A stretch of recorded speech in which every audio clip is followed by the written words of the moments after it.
Bonjour et bienvenue dans notre émission spéciale Valeurs au XXIe siècle.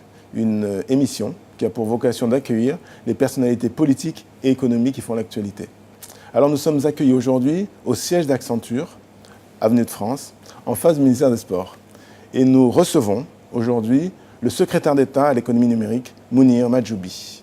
Bonjour, monsieur Majoubi. Bonsoir. Vous avez été nommé donc, le 17 mai 2017 secrétaire d'État au numérique. Votre mission, entre autres, est donc de rendre l'administration plus évoluée en termes numériques. Est-ce que vous pourriez nous dire quelques mots? Oui, vous avez raison. Ma mission, elle est assez équilibrée entre le volet économique, comment on a plus de startups, comment on aide les PME de l'économie traditionnelle à se transformer, puis un volet essentiel sur la transformation de l'État. Et on a donné un objectif, le président de la République, il l'a rappelé, c'est que d'ici 2022, on aura numérisé 100% des démarches administratives. Mais ça, il faut faire attention parce que si on a 100% des démarches qui sont numérisées, il faut qu'on fasse attention aux 13 millions de Français qui, eux, ne savent pas utiliser le numérique. Et donc c'est pour ça que ma mission, c'est les deux à la fois. C'est transformer l'administration avec plus de performance, faire plus avec moins, et en même temps avec plus d'humanité, c'est s'assurer qu'on ne laisse personne sur le côté. Il y a 13 millions de Français qui ne savent pas utiliser le numérique.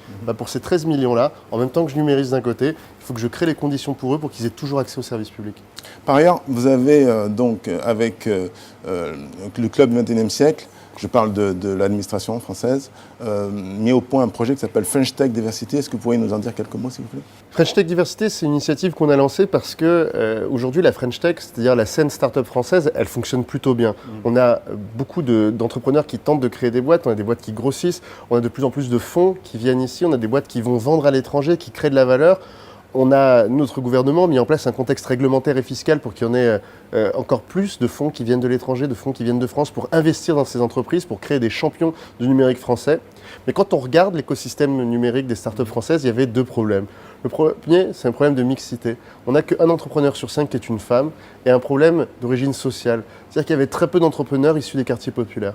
Avec French Tech Diversity, ce qu'on a voulu, c'était créer des conditions avec une bourse, avec un lieu, avec un accompagnement pour que des projets qui viennent des quartiers populaires, ils aient la même chance de succès que tous les autres.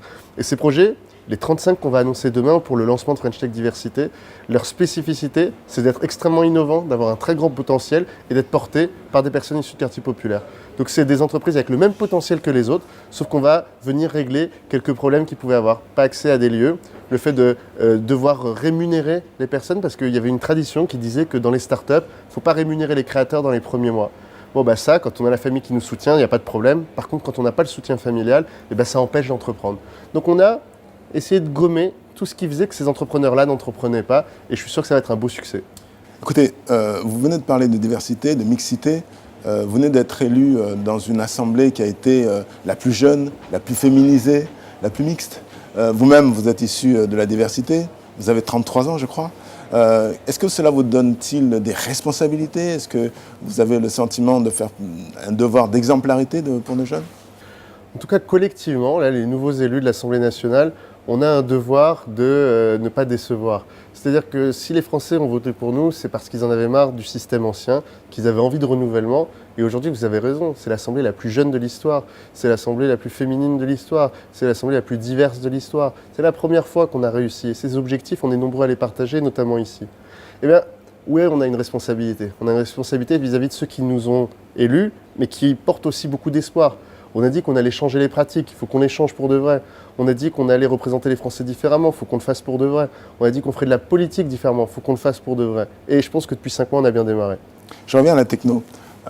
L'activité numérique est en train de prendre un champ de plus en plus important et par ailleurs réduit le champ des missions humaines, des responsabilités humaines, des tâches humaines. Est-ce que vous n'avez pas parfois le tournis, le vertige, vous n'avez pas envie de tirer le frein à main pour que le grand remplacement ne se fasse pas?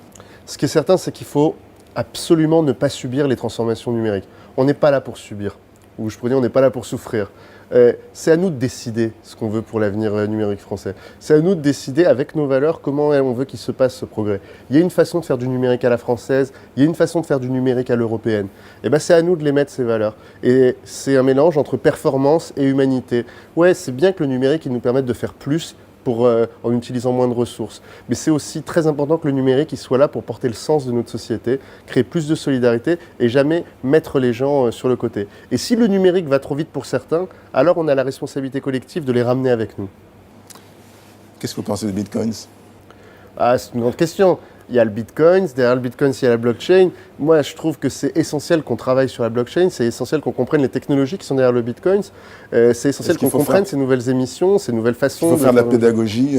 En tout cas, ce qui est certain, c'est qu'il faut faire de l'expérimentation. C'est-à-dire qu'on ne sert à rien de conseiller, de regarder, il faut qu'on mette les mains dedans, il faut qu'on fasse des expérimentations. Vous êtes prêt à faire Mon administration a lancé une expérimentation pas sur le Bitcoin, mais sur la blockchain, avec des premiers bons publics basés sur de la blockchain. Donc on va le faire, la loi le permet maintenant, il y a un décret qui est passé qui va permettre d'aller plus loin, et qui va nous permettre de faire la première expérimentation blockchain venant de l'État. Bien, ma dernière question, elle a un rapport avec une question qui est connue du monde économique, mais pas tellement du grand public.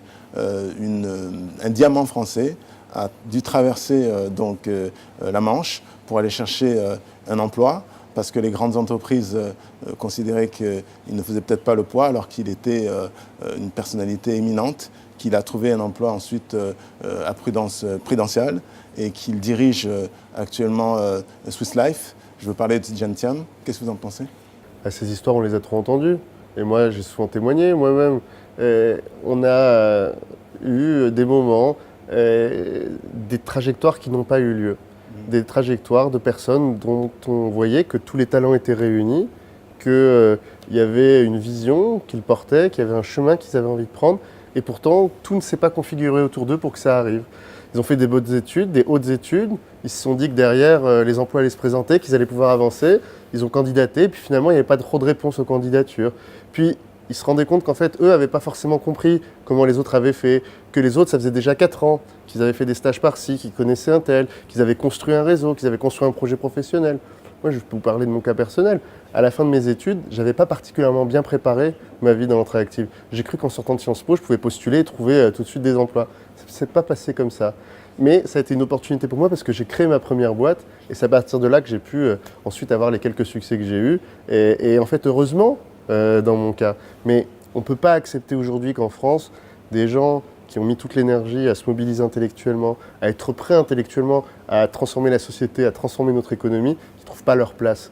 Mais ce qui est important, c'est de montrer que moi, depuis 15 ans, lui, plutôt il y a 20 ou 30 ans, ça a changé, ça va mieux. Mais un club comme le club 21e siècle, il est là aussi pour ressonner l'alarme et dire attention, ça va mieux, mais ce n'est pas assez. Mais après, il faut traiter partout. C'est que moi, je ne crois pas qu'il y a des personnes qui discriminent d'un côté et puis des autres qui attendent.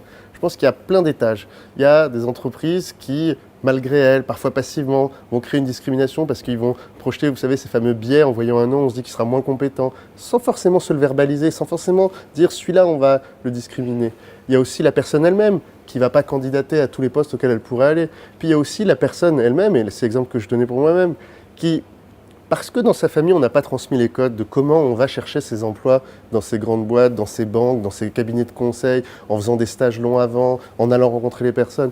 Là, c'est la responsabilité de ces entreprises-là d'aller les chercher, mais pas une fois qu'ils ont fini leurs études, mais d'aller très tôt raconter c'est quoi les codes. C'est quoi les codes pour rentrer dans le conseil? C'est quoi les codes pour rentrer dans la banque? C'est quoi les codes pour rentrer dans ces grosses boîtes? Je vois que vous êtes intarissable sur ce sujet. Merci infiniment. Merci beaucoup.